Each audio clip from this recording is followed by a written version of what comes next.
car intro. You know what, let's do it with music instead. That sounds better. It's good music on. This is pretty good. There, okay, that's good. Welcome to a vidcast. This could be the first vidcast on the whole... Well, my first vidcast ever at least, and you're so welcome. What is a vidcast? Well, a vidcast is basically a podcast with a video. Point of it is, I like to do podcasts for one main reason. It's easier than doing anything else. You can get a lot done with a podcast, but you can get it out kind of quick because there's no video. But I've noticed that very few people that like to follow my videos really care too much about the podcasts. So that didn't really work out. So I figured, hey, you kind of smudge them two together like Barbie and Ken. Just, you know. So I'm hoping to get out more content this way. You might have noticed not very much content coming out these days. And that's work and all kinds of things come in the way. And, well, ideas usually. I have lots of ideas, but I'm a little bit too critical with them, so I don't start working on them unless I know it's perfectly right. So I figured if I can do something like this and kind of make it work, you know, maybe I can start doing this a little more often. I guess you could kind of call it a hybrid between a vlog and a podcast or something like that. This is something I'm just going to try to put out there. I'm not going to waste too much time editing in effects and that kind of stuff with it. One of the best things with this whole vidcast idea is that it gives me kind of a direct route to anyone who's following or looking. I can ask you questions and kind of talk to you. I'm noticing this looks like a talk show, which it isn't, except the audience. Hey guys, really appreciate you coming. It gives me a little mood. But it's kind of weird. Apartment's getting kind of messy, so if you're gonna stick around, huh? Okay, stick around. You guys stick around because I've asked you questions. Put out a little thing on Facebook saying that, hey, if anyone has any kind of questions or anything, I'm not expecting anyone to ask anything interesting, because, you know, who gives a... Yeah, but, you know, just anything. Really, anything. So, I got a few. Let's see. Tom asks, or writes more or less, Barbra Streisand is always a good topic. Doesn't mean she's good, but she is a topic. Yes, Tom, you are completely correct. Kind of get the feeling you don't like Barbra Streisand. And, well, does anyone? I don't mean to sound rude, but I mean, I've yet to find... I've never talked with the Barbra Streisand fan, you know? No one's got Barbra Streisand tattooed on their face. But if you look at her old pictures, though, just Google, you know, put me on in the background. Check up a little Barbra Streisand action there. She's a hot little package back in the day. Now she's nothing like a package. More like a bag, to be honest. Ooh. One interesting fact, though, about Barbra Streisand that I've learned. There's a thing called the Strisand effect. Some of you might have heard of this, but the Strisand effect came to be when some kind of real estate agent or something like that, they're trying to sell coast apartments and buildings and stuff like that off California, I'm assuming, used an image, like a helicopter image of her mansion that she lives in. She didn't like this. She sued them, because. And her point was she wanted to get like $1 trillion, and she wanted those pictures gone. She didn't want any publicity to them. This, of course, had the opposite effect. It drew tons of people to these images, and that became the Streisand effect. So, yeah, she's a topic. Can be interesting sometimes. Not so hot now, was. A little bit of a Rachel Friends thing going on back in the 70s. Anyway, another question I got in was from Bjorn. Well, not so much a question, more than a comment, really. He said, anything would be fun as long as you don't go into too nerdy stuff, so we mortals can understand something as well. Wow, you're on the wrong channel. But no, I know I know this guy, Bjorn, who wrote this, and we're good friends and we connect on many things. Nerdy, geeky stuff is not one. I think the last game Bjorn played was...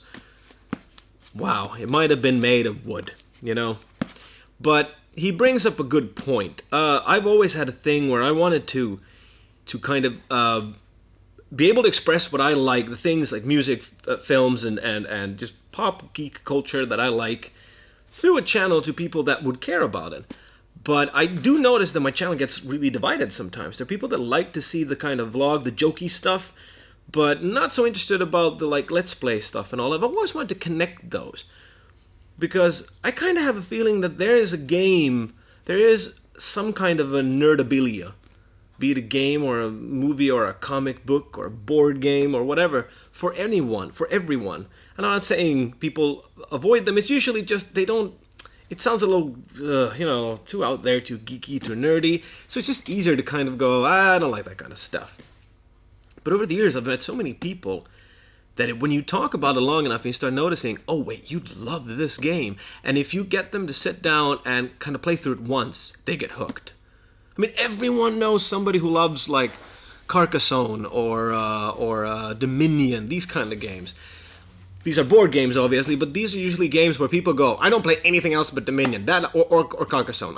But all those other games are weird. They probably were hesitant towards Carcassonne as well, but when they played it, they liked it. But they're still uncomfortable liking geeky things, so they kind of keep that shell. And that's fine, each into his own. But I find it I love, the more I get into geek culture, the better. So, to your joy and all that, I won't get into too much geeky stuff. On that note, Andy writes very simply RPGs. And I'm doubting he's talking about rocket-propelled grenades. No, Andy is probably talking about role-playing games. And if I assume correctly, he's talking about the old pen and paper kind of role-playing games. This is something I've been very curious about the last few years. I've been doing a lot of geeky stuff. I've been some geeky stuff, my friends. But the paper and the wizards and the dragons and the stuff, that was, it's too much.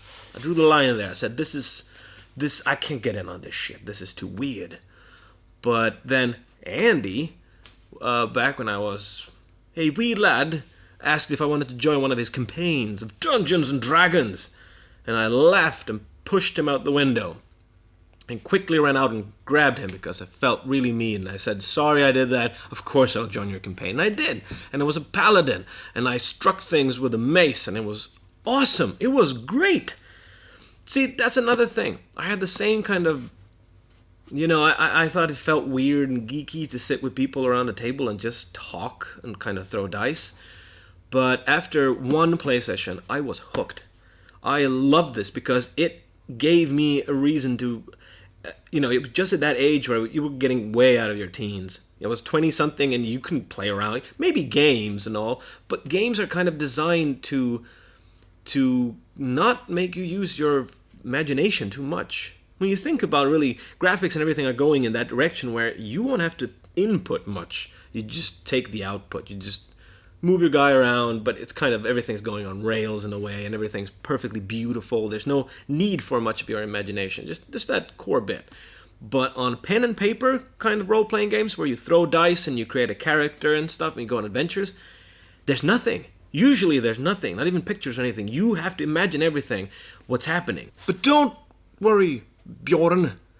I won't go in on those kind of things just yet. No, I'll probably have some kind of topic about it at some point or make a video about it because I am deeply fascinated about that. Now, I'm going to round this off by actually talking about that.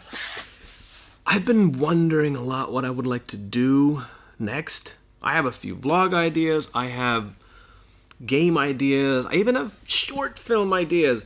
And I thought about maybe I should just put out a list of all the kind of things I'd like to do. Not specific things, but general things I'd like to do with the channel or just in general that I could put out on YouTube or the internet. And what I came down to were I'm doing a lot of the things I'd like to do, which is just really entertaining, which that's the vlogs. I get to express some kind of an idea or an opinion, sprinkle it with comedy, and voila.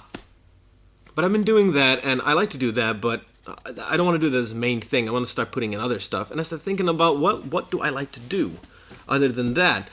Music came up a lot. I've been singing and playing guitar in bands for years, but I haven't really put much at all of that out on YouTube. I play in a band called Burning Furniture. We have a few songs on Spotify and all, but that's as far as it's gone. So I figured I think I'm gonna do some kind of a music thing next. I think that would be fun, and I think I want your help on this, because I don't want to just write a song and put it out there. That is not my strength. There needs to be kind of a twist, a little joke to it, and I have a nice little surprise for you coming up with that. The last thing that I'd really like to work more with and add to the channel is short films. Maybe even feature films at some point. That would be a full-length movie, but we'll see about that. But short films, definitely. That's where I started out. I got into this through movie schools and stuff, and at that point, that's the only thing you did. I didn't know there was anything else. I put things up on YouTube so I could show them to my friends, and, the rest is history. But I'd like to get back to that. I'd like to figure out I have a few ideas for short films I'd like to do, but same thing with that as it is with those goddamn vlogs. I figure out something, but then, there's some bit that doesn't work, and I'm not satisfied, so I have to skip it for now. That is Winston's butt. Sorry about that. I don't know why he likes to stretch and just stick his... It doesn't matter, you know what? Thank you for being here with me on this first vidcast. I hope to make more of these, and if you have... Well, you know what? If you don't have questions, write me random words. What kind of an animal you would like to drive if you have to sell your car, or if there would be a day when there would rain berries. What berry would that be? Thank you and good night.